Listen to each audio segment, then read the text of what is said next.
I think one of the first things I want to do, because I really started the slide presentation at a super beginner level, but I want to kind of find out where everybody is and what you guys really want to know the most about. I don't want to start talking about domains and hosting if everybody's kind of past that.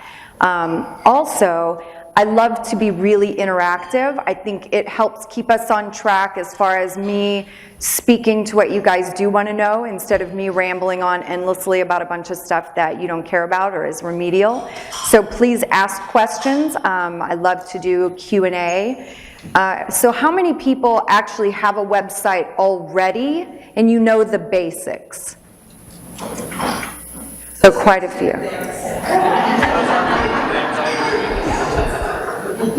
How many people want a website and want to know the absolute sort of first steps where to start? We have a couple of those people too. Okay, perfect. So we're just going to start there. And I'll just go through kind of the basics and tell you what I've learned over the years of doing it myself. I am pretty nerdy, even though I'm self-taught, so I have in the last couple of years gotten into coding a little bit, but certainly not to a level to teach it. But the beautiful thing with WordPress is they do make it really easy and it's very user-friendly. I always tell everyone, I'm like, as long as you can read, I promise you, you can build a website, certainly with WordPress. Because it will guide you and kind of tell you, even if you make mistakes, it will let you know what you're doing wrong, so to speak, so you can fix it. So, we'll just get started at the beginning. Anytime I start building a site, I kind of do my basics first. So I want to think about what I want my site to do for me. The first site I built for myself was really more for credibility. I wasn't selling anything. I didn't need it to perform any wonderful tasks. I just needed a place where people could go and they could learn more about me and what I do and sort of have my resume, my education, that kind of thing, and obviously outline my services. But that's all I needed it to do, and I wanted it to look good. So that being said, I do my keyword research first. Right? What are the keywords? When somebody Googles it, what do I want to come up in? What are those words? And I have a couple of different companies, so I'm kind of all over the board with this, but I like to start with maybe 10 to 15 strong keywords that I'm going to use throughout my site, throughout my pages, for titles, for blog posts, that sort of thing. And I like to have that done in the beginning so that when I get into the actual building part and putting my pages together, I already have my information, I have that guide. So keywords, always remember that your website is for your customer. Like I was helping one of my girlfriends put her website together a couple of months ago, and she kept saying, but I don't like that, but I don't like that, I don't like how that looks. And I said, well, I want you to really step back and think about the person coming to your site. And you are providing information for that person. It's not, I mean, of course I want it to be aesthetically pleasing even to me. I want to like how my site looks. But I want to make sure when somebody lands on my site, I want to make sure that their first impression and their first experience with my site is really good. I want to be answering the questions that they want answered. I want to be telling them who I am and why I do what I do and how I can help them. So remember, it's for the customer, not for you. Also think about what pages you need. And this is, you know, kind of standard pages: home, about, services, blog, and a contact page. That's pretty standard pages to start a website. Obviously, as my companies have grown, I have added more pages. I have other companies that I don't have a blog page because I don't need one. And we do different stuff with that. But because that's one of the first things I'm going to do too once I get into the website part, is I'm going to put my pages in place before I start inputting content. And then what do you want your pages to say? I always say have 2 to 3 questions, and I'll get into some resources later about how to find out maybe what your questions are, what your customers are asking, what questions you can answer. But that's kind of how I come up with content a lot too, is I think 2 to 3 questions and 2 to 3 sentences to answer each of those questions. And that gives me a good basis to start from. I can always expand from there, and I can start throwing my keywords in there when I have the basics of what I want each page to convey. And I save all this stuff in documents, so I have it in my little website folder, so when I get to the actual building part, I have my content. I can start putting that stuff in. So hosting, domains, WordPress, and themes. So these are all of the building blocks, okay? So I always say it's like you're building a house, and you have to have a piece of land to build your house on. Well, your piece of land in web world is your hosting. That's your land where all of your information is going to sit. Your domain name is your address, right? Every house and piece of land has to have an address, an identifier, so that's your domain name. And then we have WordPress, which is your blueprint for your house. But when you just have your blueprint, it's not customized yet, right? You haven't decided what colors you want to paint the rooms and what kind of carpet you want and all of those important details that make it more about you, and that's what your theme is. So WordPress has some pretty amazing themes. We'll get into some more of that too. How are we doing so far? Any questions? Good? All right. So, when you get your domain and your hosting, I like to do this all in one place. I personally use HostGator. I definitely can't tell you that there are a million reasons why I chose HostGator. It was recommended to me by someone that I trust and admire, so I have always used it for years. I can buy my domain name there. I can get my hosting package there. It's very inexpensive. I think domain names are anywhere from $12 to $15 a year. I think my hosting package on HostGator, I have what's called a business package, and I think it's $17 a month or something. It's very inexpensive, but it keeps everything in one place, and it keeps it manageable in one place, which is nice. So some of the other ones are GoDaddy, Bluehost. I know a lot of people use Bluehost. It's a really reputable one as well. When you're choosing your domain name, it's important to think about a couple of things. One is, if you can, you don't want your domain name to be too long, right? Again, think about your customer. You don't want your customer typing for 20 minutes to put in your domain name .com. You know, you want to keep it simple. You also want it to be memorable. And I put up here some people that didn't think this through very well. I mean, do you want to walk around talking about your business and send people to speedofart.com? You know, I mean, it's important. Also, like, I do a lot of entrepreneurial stuff, and I always want to use the word entrepreneur, but then I would just spend every day of my life spelling out the word entrepreneur because it's a hard one to spell. So those are a few things to think about. I like chooses pain, that's a good one too, and gotta hoe. I think that's could leave a bad impression. So yeah, those are just a few things to think about with domain names. Try to avoid dashes. Again, because it's just making it a little more challenging for the user when they're going to put it in. It's going to be harder to remember. A lot of .coms are disappearing, obviously. We're kind of running out of domain names. .net is the second most popular. I think from there, I'm seeing a lot, and I've been reading a lot about this too in entrepreneurial stuff. They're talking about .co being really popular because it's so similar to .com. It's easier for people to remember. But you can go on any of those sites and search the availability of your domain name, purchase it right there, and start your hosting right there. A couple of interesting things about WordPress. 27% of websites everywhere are on WordPress, which I think is amazing. I know Disney uses WordPress. There's a whole bunch of major companies that are all on WordPress, and I think it speaks volumes to kind of how easy it is to use and how customizable it is. And WordCamp events are in 41 countries, which I didn't know. I love that. WordPress has free themes, free plugins, free support. There is an endless amount of support. Whenever I come up against something that I can't figure out, I always have my site up. I have Google open another tab and YouTube open in another tab.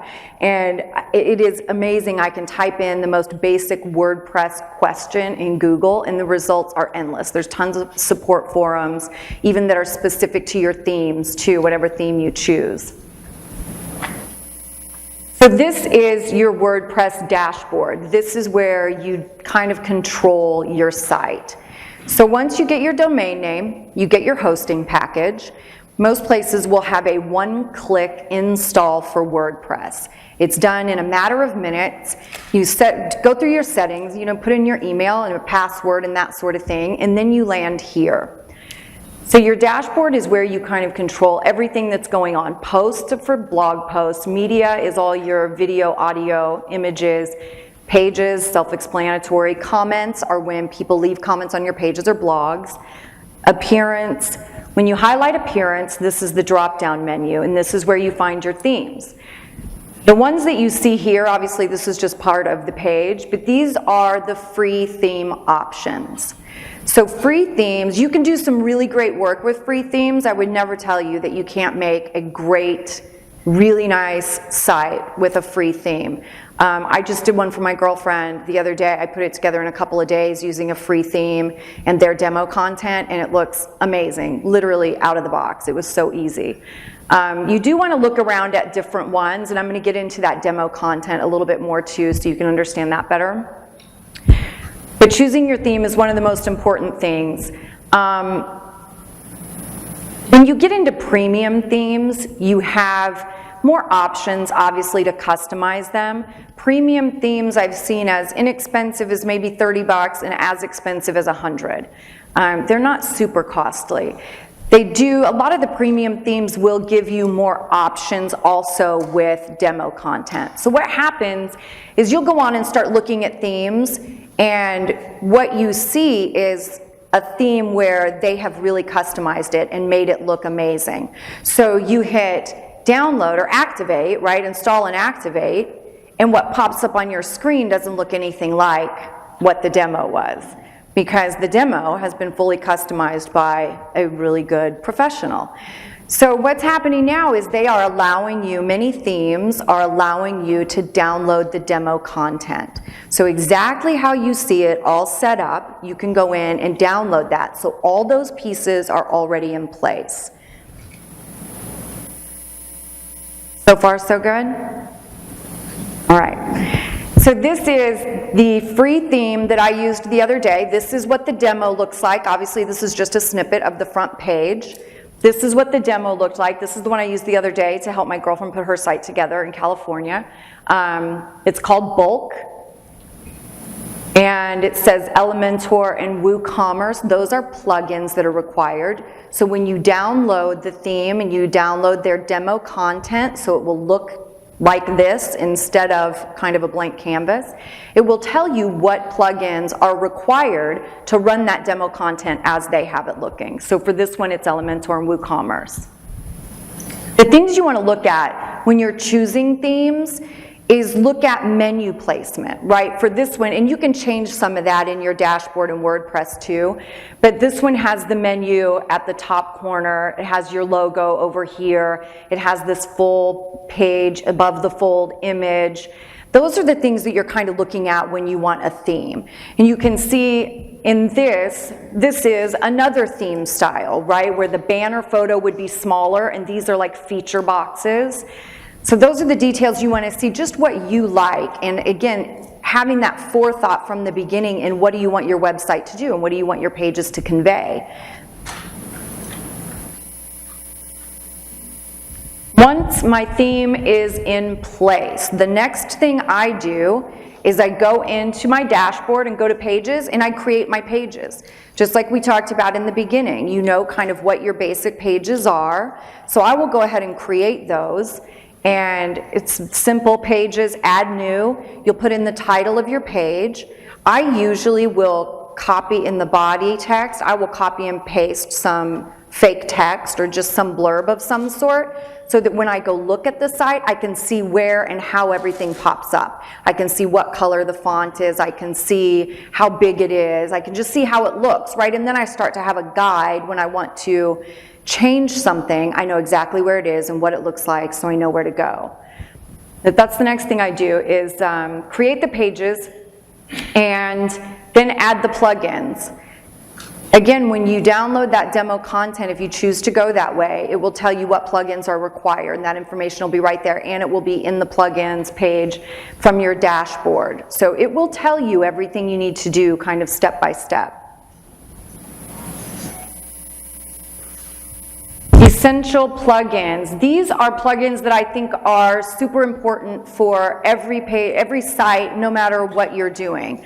Everybody, especially at a beginner level, most people get really overwhelmed with SEO. How does SEO work? How complicated is it? I don't know what I'm doing, but I know I want to do it. I know it's important. So I love the Yoast SEO plugin. I use it on every site. It gives you, at the bottom of your page, it gives you boxes to fill in, tells you exactly what to do to fill in your title, to pick a keyword, to fill in your snippet that will come up on Google. When somebody Googles it, how does it look when it comes up? Yoast walks you through every piece of that, and it'll give you a green light, an orange light, or a red light, and it will tell you the things that you need to correct. Yoast is amazing. I also always recommend people use an image optimizer.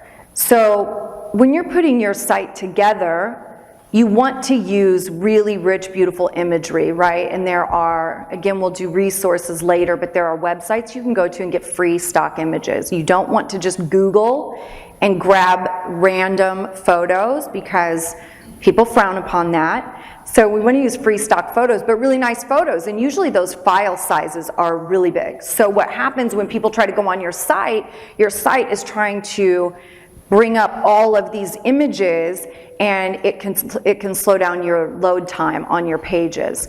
So an image optimizer is just going to compress those images and make them a little more manageable for the web when people go on your page, so it doesn't take so long and it doesn't use up so much space. Ninja Forms. There are a lot of form plugins. I've used several. Sometimes they can be a little challenging, but between Google and YouTube, I can figure out almost anything. Ninja Forms is a good one. You can create some really nice forms, and this is for your contact forms and opt-in forms and things of that nature. It's always good to, at the very least, have a contact form on a few of your pages. Some people do every page. Some people do every blog post. That is personal preference. But it is important to have some forms throughout your site where people can contact you and ask questions. Optimizer. I was using W3 Total Cache for caching your site, and this is again more for the user than for you, right? I mean, it helps to keep your site cleaned up on the back end, but it's also where it's clearing out old cache information so your site doesn't get bogged down. It does it automatically. If you want to get really detailed with it, you can certainly look up kind of how to do the settings and get pretty technical with it. Most of the time, I leave most of the settings alone to their standard settings. When you're looking at plugins, any plugin, always pay attention to the number of installs. And it will tell you, on their little square, it will tell you how many installs, and it will tell you their reviews, how many reviews they have and how many stars. It will also tell you if that plugin is compatible with your WordPress theme. So I always want to know how many installs they have, right? How popular is it? How many people are really using it? And how good are their ratings and reviews? If they're good, then it's a pretty good indicator that their support is going to be good as well, right? If I have a problem with that, I want to be able to get support and figure out what's happening with my plugin and be able to fix it as quickly as possible. So I always pay attention to those reviews and pay attention to how many other people are using that plugin.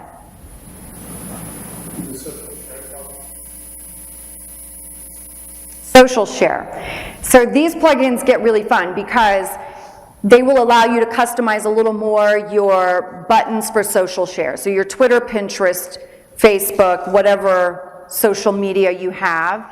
And when you get into some social sharing plugins, you can customize more how they look, you can customize where you put them, what pages they show up on. And again, it's all kind of personal preference, and a lot of times it's how it looks. You know, sometimes everything doesn't look great on every page too, but certainly you want people to be able, any blog posts or news pieces, things like that, you want people to be able to share that stuff so they can share it to their social media. Sorry, I missed that, thank you.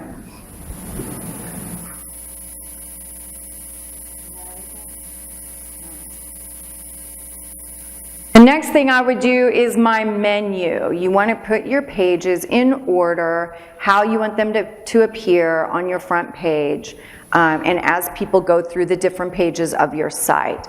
Obviously, you're back in your dashboard. You go under Appearance and Menus, and you'll see all of your pages are listed in the box. You just check the boxes, click Add to Menu, it moves them over, you name the menu, and you're done. And that's exactly how it'll show up. And you drag and drop them to be in order.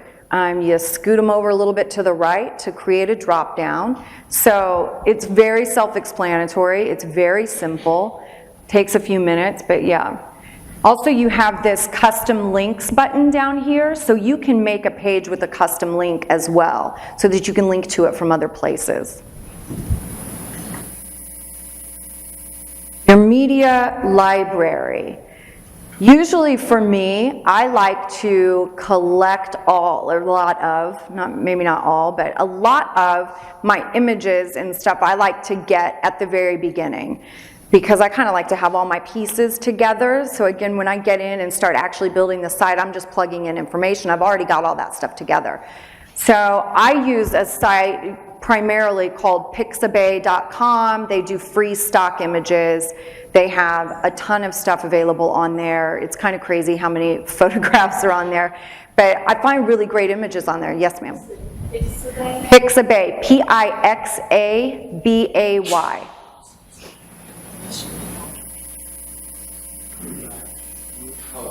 That was your question too? I was going to ask how to spell it. Yeah. Whether it was a C or an X. Yeah, it's an X. Also, it's another thing that you can go into Google and put free stock photos, and there's a ton of sites that will come up. Yes, sir? Do you ever have any problems uploading photos? Because I feel like whenever we do that, we get a lot of spins. I have not had any problems with that. I have had where I'll get an HTTP error just on that page, but if I go out and come back, my image is there and it's okay. So I have not struggled with that. Are you talking about just using the free stock image site or images in general? Images in general. And it's always been a first row to upload images to WordPress. It's kind of like a bundle. Yeah, I have not had that experience. Sometimes there's a size. Yeah.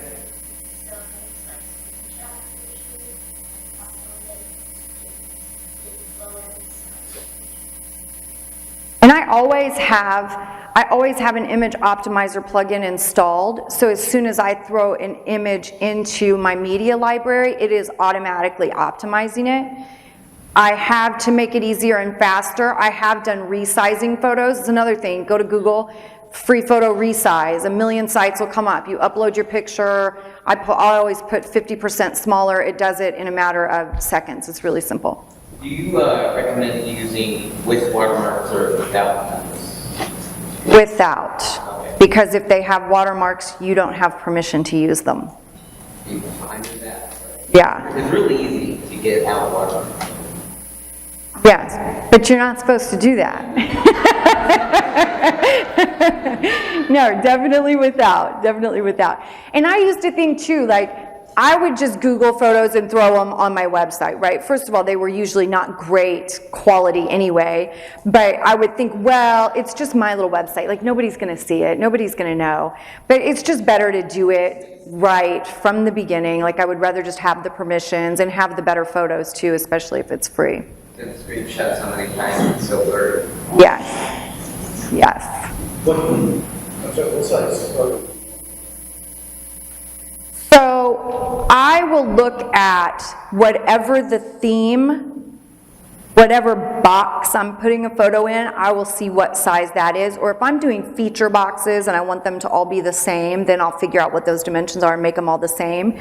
But you can do that when you put your photo in. So it says edit image.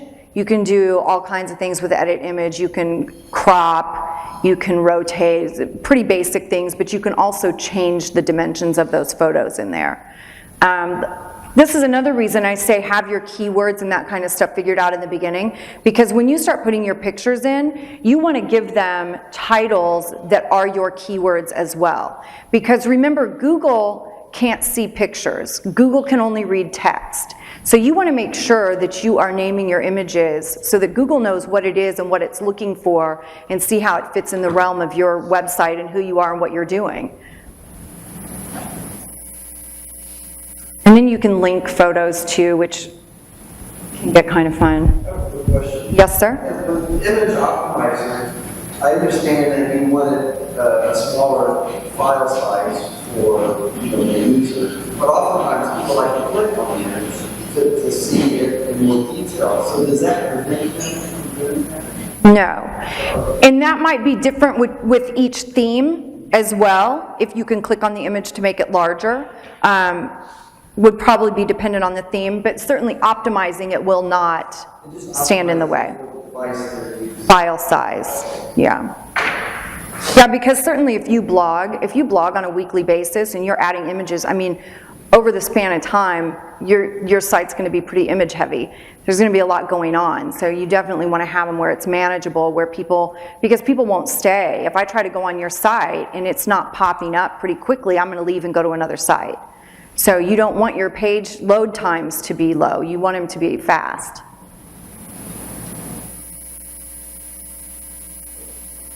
SEO. All right, this is where we're going to put our keywords into place. Again, I say, just from my own research, you don't want to pack every page and every paragraph with so many keywords that it starts to be ridiculous or sound ridiculous, and you will get penalized for it as well. So you want to use keywords, have a couple of different variations of keywords that you're using. You can certainly get into long tail keywords, which sometimes are easier to manage than just specific one-word keywords. But you want to kind of sprinkle those keywords throughout your page, throughout your content. Again, with your images, right? Make sure that you're naming your images and using your keywords for that stuff. In all of your text boxes, feature boxes, whatever you have, use your keywords, but it needs to be in normal language, exactly the way someone would speak. You know, you'll have people trying to cram keywords into pages, and it starts like their sentences don't make sense because they're just trying to cram keywords. So you want it to be in normal speak. It has to make sense. And then at the bottom of all of your pages, of course, make sure you use that SEO plugin. Like I said, I always use Yoast. I love Yoast. But at the bottom of every page, you want to make sure that you fill that in. Again, it will tell you exactly what you need to do. It will tell you exactly what changes to make. It gives you a green light when you're making your title for your page or your post. As you're typing, it has a red bar that when it's a good length, it turns green. And you know that's a good place to stop. And it shows it in real time as you're doing it too. So you can see your snippet as it will appear on Google. So you can see when your words get cut off. Again, it will turn red if you get too many words. But you can see exactly how that looks for a user when they do a search.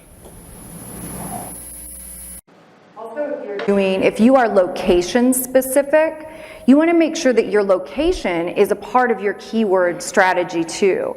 You know, like I started my career as a life coach, and I do life coaching packages with high functioning executives, athletes, stuff like that. But I've been very specific to Kansas City for a long time, so I always make sure I use Kansas City. You know, Kansas City Life Coach, Premier Life Coach Kansas City, Angela Pugh Kansas City. You know, you want to geotag that stuff too, because if you are really in a specific region, you want to show up for your region, and that's keywords.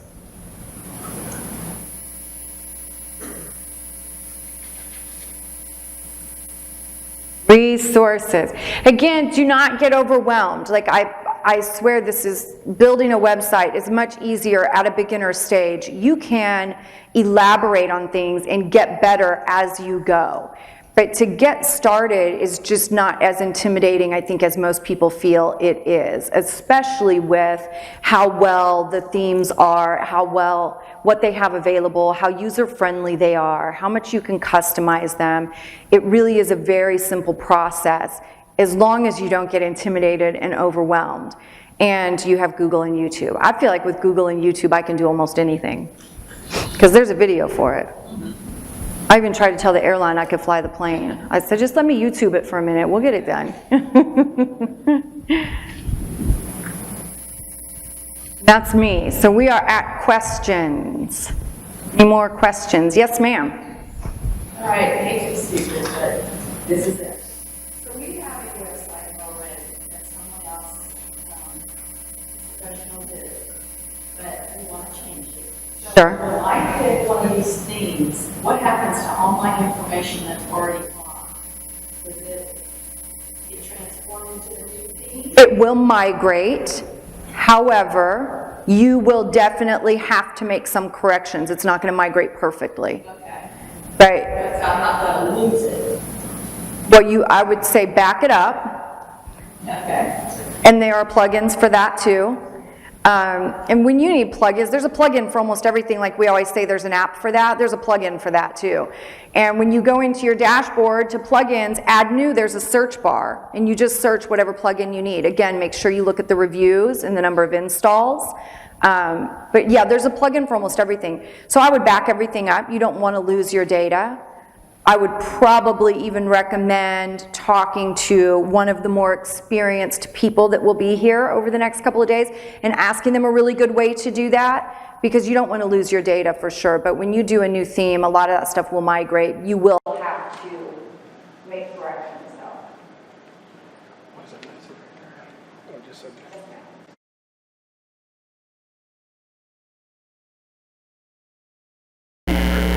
Oh, you did? Hang on one second. Go ahead.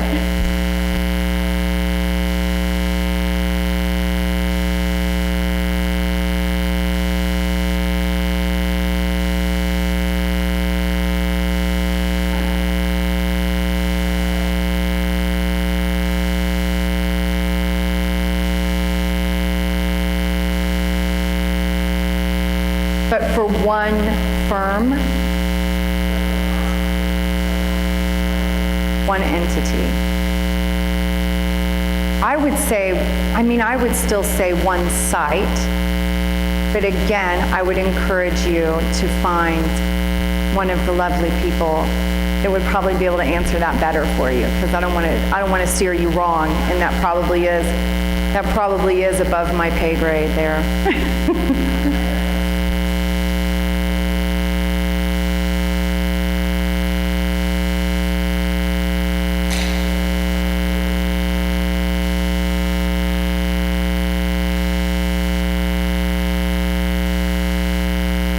Okay, say that again from the beginning.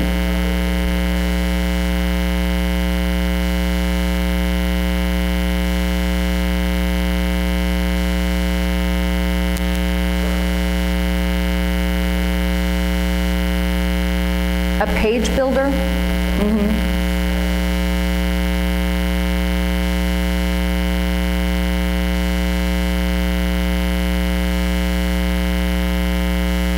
I would say, for me, I'm going to start where I'm comfortable.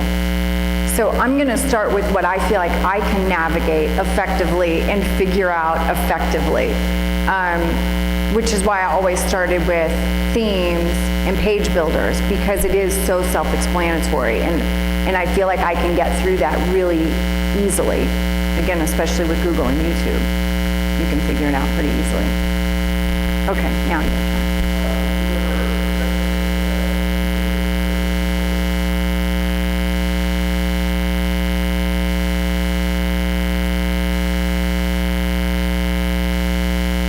I would say I have done some courses on Udemy, and they're pretty good. It can't hurt, but what part are you wanting to get deeper in? Are you wanting to get deeper in coding, or are you just wanting to get deeper into building a site?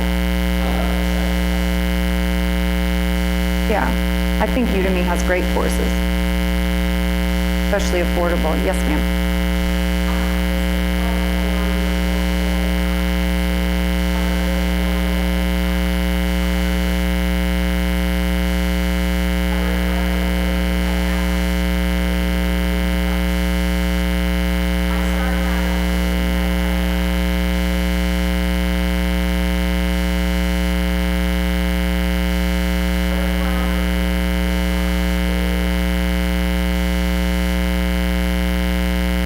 Lynda.com has great courses. I love Lynda.com, but you usually have to pay for them. So yeah, having it through the library is a great resource. Lynda. Yes, ma'am.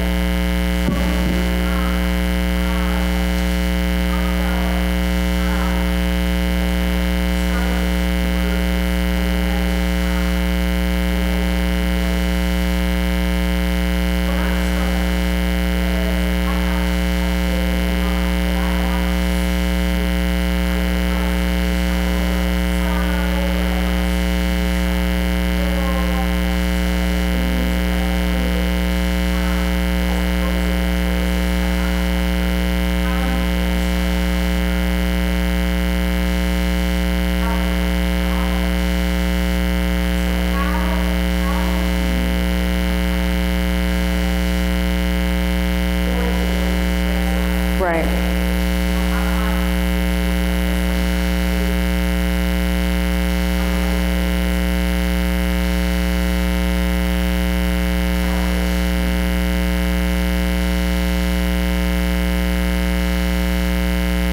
There are a lot of themes, especially when you get into the premiums. There are a lot of themes that are highly customizable, especially with page builders. You can get things to be how you want them to look for the most part. Some of that you will have to let go of, and I've certainly run into that myself, right, where I have it so specific in my head how I want it to look, but I am not at the level to customize it to a point to do it, right? But with a good theme and a page builder, you can do a lot. Now, when it comes to sidebars, is what you're talking about, something on the side, your footer, some of that is more customizable with widgets, which is in the dashboard. There's a footer widget, a sidebar widget, and they have all kinds of options for information you can include in there. You also, when you are creating your pages, you have an option to give your page a basic layout, right? So there's a default layout. Usually there's a home page layout if you want it to match that. So you can do a lot. You can do a lot at a beginner level. But I think when you get into, I use Avada a lot, which is a premium theme. It's $60.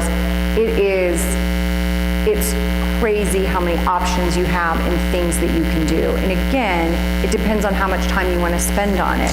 But I mean, I'm a super nerd, so I will spend 100 hours figuring things out and being in the back of my website, learning all that stuff because I love it. But it depends on how you feel about that and how much time you want to spend on it or how simple you want it to be. But I would say between all those options, you can customize things pretty nicely. What did you say? Avada, A-V-A-D-A. I think it is the #1 most downloaded theme on WordPress. And that's another piece with Avada. When you go on there, it's $60, and they have these endless demos already set up where, again, you can download that demo content. You can pick one that's already put together that you like how it looks and download that demo content so that your site will look exactly that way. Yes, ma'am.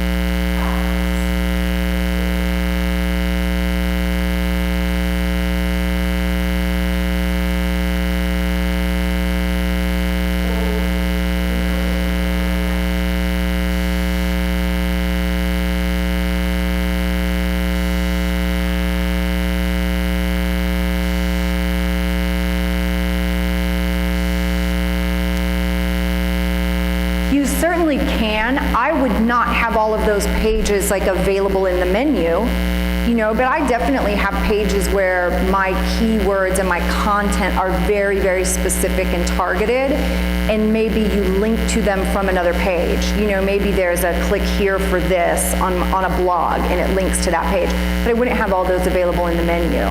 But yeah, and then I would also get into doing some blog posts and things like that. You want to have, your content needs to be changing. Like Google and the bots need to have content to search, to know what you're doing and what's going on, and that your site is still active. So it's good to have fresh content pretty regular too.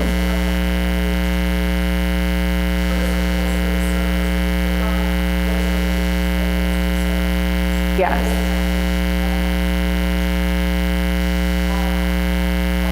Well, because you can do blog posts for different things specific to your areas. You can do as many blog posts as you want, but then you can start really honing in. That's what's going to start boosting your search engines as you have those keywords throughout your site. And then also I would say another part of that is maybe you partner with other people in those specific cities that have a coinciding sort of business, and you guest post where it links back to your site and those sort of things. I mean, it gets really intricate when you get into those things, but yeah, I wouldn't have all those pages obviously in my main menu, but it's certainly okay to have those pages and have a specific keyword for each of those pages in those different cities. You also want to have on each page, you want to have one heading tag.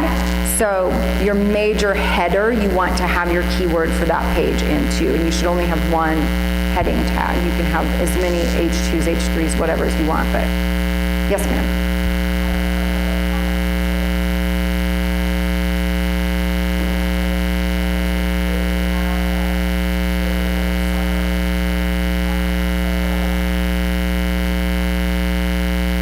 I couldn't say if it's good or bad. I kind of go back and forth. Again, I think it depends on really what you want your site to do for you. So when, in the very beginning, my site, again, was just for credibility. I just wanted a place where people could go to learn more about me. I didn't need it to do anything. So I wasn't interested in comments and things like that. Everybody could find me on Facebook and those things. I know when you get more into SEO strategy and things like that, that stuff becomes much more important. When you get deeper into those topics, that stuff becomes important, and you do want to be engaging because that's going to build your followership. I'm going to get you in the back there.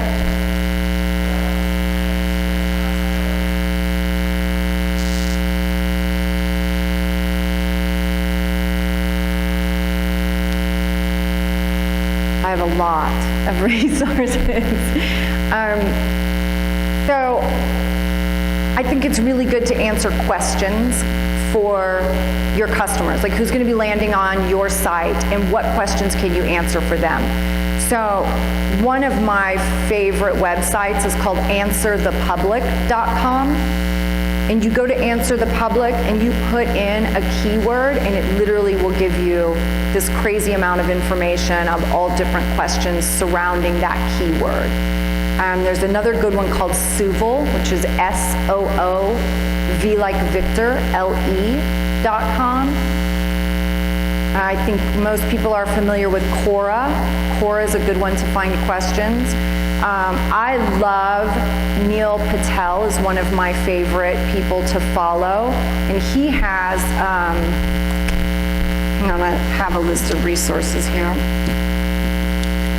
His is ubersuggest.com, and that's a good one for keywords. Ubersuggest. I think too, one of the best things you can do is think about the keyword that you want to come up for and do individual Google searches on that and see who comes up, right? So I own also an addiction treatment center.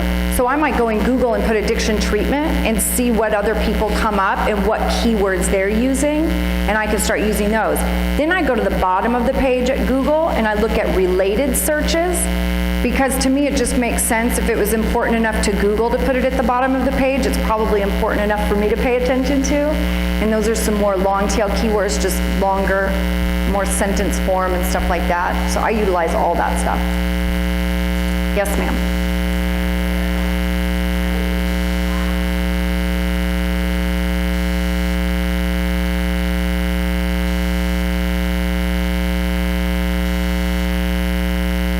That's so personal preference.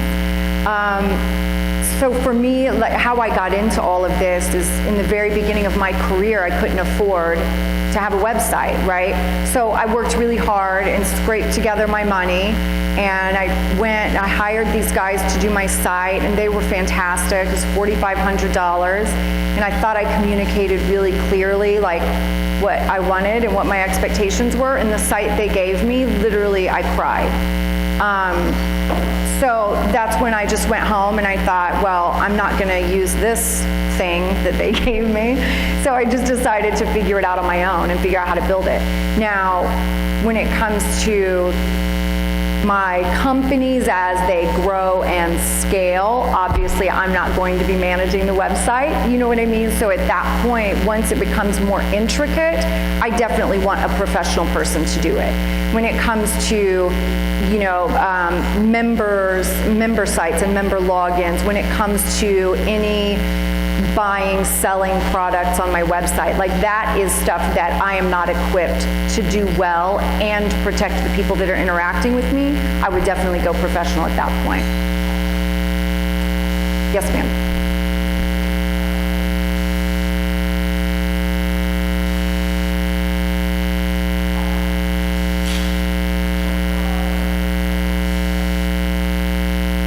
So I like a general rule of blogging once a week. The truth is I tweak my site pretty regularly, even if it's just a sentence or two here or there. You know, like I'll be talking to somebody and they'll say a sentence and I'm like, oh my gosh, that sounded really good, you know, and I'll go and change it on my site. I love to change pictures and name them, you know, with those titles and keywords. I think once a week is good to keep it fresh. But yeah, I like to do it pretty regular. When somebody comments, as far as interacting with people, I try to get to those comments really quickly because you don't want to leave people hanging too long. How are we doing on time? Yes, ma'am.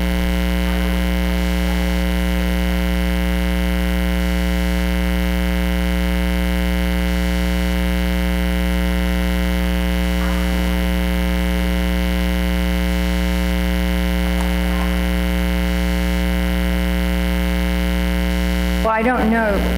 I think you would have to take the word easily out of there. I don't know that it would be easily done. But you know what? Probably one of the developers could probably tell you an easy way to do that because I know they can figure it out. I think it's more, what I really pay attention to is styling. You know, I want a theme that is fresh, that is appealing, that is concise, that's easy to read, easy to navigate. I mean, you really want to make it as simple as possible for the person landing on your page. And you can, listen, picking themes will drive you crazy because there are so many. There really are. There are so many to choose from. So I would say put some parameters for yourself. You know, say I'm going to look at 50 and that's it. I'm going to choose from those 50 or 10, you know, whatever. But give yourself some parameters around that because you will. I mean, it's endless. Yes, ma'am.